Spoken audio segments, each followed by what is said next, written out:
പാദപൂജ വിവാദങ്ങൾക്കിടെ സ്കൂളുകളിലെ മതച്ചടങ്ങുകൾ നിയന്ത്രിക്കാൻ വിദ്യാഭ്യാസ വകുപ്പ് ഒരുങ്ങുന്നു.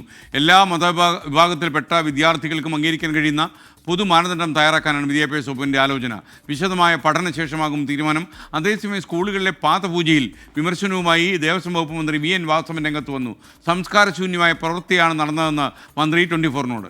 യഥാർത്ഥത്തിൽ പാദപൂജയും ഗുരുഭക്തിയും രണ്ടും രണ്ടാണ്.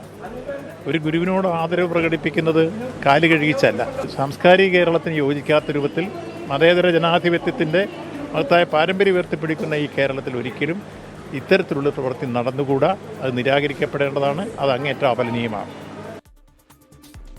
പാദപൂജ സംഘടിപ്പിച്ച സ്കൂളുകളിലേക്ക് ഇടത് വിദ്യാർത്ഥി യുവജന സംഘടനകളുടെ പ്രതിഷേധം ഇന്നുണ്ടാകാൻ സാധ്യത. ഉമേഷ് ബാലകൃഷ്ണൻ തിരുവനന്തപുരത്ത് നിന്ന് ചേരുന്നു. അതുപോലെ സ്കൂളുകളിലെ പ്രതിഷേധത്തിൻ്റെ വിവരങ്ങൾ നൽകാൻ ആലപ്പുഴയിൽ നിന്ന് അശ്വിൻ പാലാഴി കൂടി പിന്നാലെ ചേരും. ആദ്യം ഉമേഷിലേക്ക്. Umesh, good morning. ഉമേഷ്, ശരിക്കും ഈ പാദപൂജയും ഗുരുഭക്തിയും രണ്ടാണ് എന്ന് മന്ത്രി വി എൻ വാസവൻ്റെ പക്ഷം. ഗുരുഭക്തി പ്രകടിപ്പിക്കാൻ പാദപൂജ ചെയ്യണമെന്നില്ല എന്ന് ഭംഗ്യന്തരാണ് അദ്ദേഹം പറയുകയും ചെയ്തു. പറയും. Good morning S K. എന്തായാലും സർക്കാർ വൃത്തങ്ങളെല്ലാം ഒരേ നിലപാട് തന്നെയാണ്. ഇത്തരത്തിൽ പാദപൂജയൊന്നും സ്കൂളുകളിൽ നടത്താൻ പാടില്ല എന്നുള്ള നിലപാട് തന്നെയാണ്.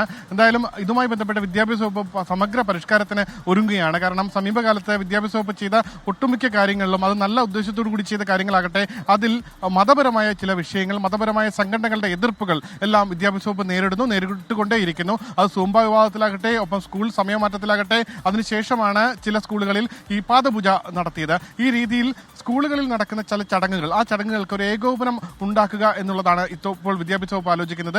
മതപരമായ എല്ലാ ചടങ്ങുകളും സ്കൂളുകളിൽ നിന്ന് ഒഴിവാക്കണം. അതിനെ ഈ പ്രാർത്ഥനാ ഗീതം രാവിലെ സ്കൂളുകൾ തുറക്കുമ്പോഴുള്ള പ്രാർത്ഥനാ ഗീതം അടക്കം പരിശോധിക്കണം. പ്രാർത്ഥനാ ഗീതത്തിലെ വരികളടക്കം പരിശോധിക്കണം. ഏതെങ്കിലും രീതിയിൽ ഏതെങ്കിലും മതവിശ്വാസികൾക്ക് ഉൾക്കൊള്ളാൻ കഴിയുന്നതോ അല്ലെങ്കിൽ അവർക്ക് ഉൾക്കൊള്ളാൻ കഴിയാത്തതോ ആയ ഒരു കാര്യങ്ങളും സ്കൂളുകളിൽ വേണ്ട എന്നുള്ളതാണ്. എല്ലാ വിദ്യാർത്ഥികൾക്കും, എല്ലാ മതവിശ്വാസികളായ വിദ്യാർത്ഥികൾക്കും മതവിശ്വാസം ഇല്ലാത്ത വിദ്യാർത്ഥികൾക്കും എല്ലാവർക്കും ഉൾക്കൊള്ളാൻ കഴിയുന്ന ചടങ്ങുകളും പരിപാടികളും മാത്രം സ്കൂളിൽ നടത്തിയാൽ മതി എന്നുള്ളതാണ് വിദ്യാഭ്യാസ വകുപ്പിന്റെ നിലപാട്. അതുകൊണ്ട് തന്നെ ഇതിന് വിശദമായ ഒരു മാർഗരേഖ തയ്യാറാക്കും. അതിന് മുന്നോടിയായി പഠനം നടത്തും.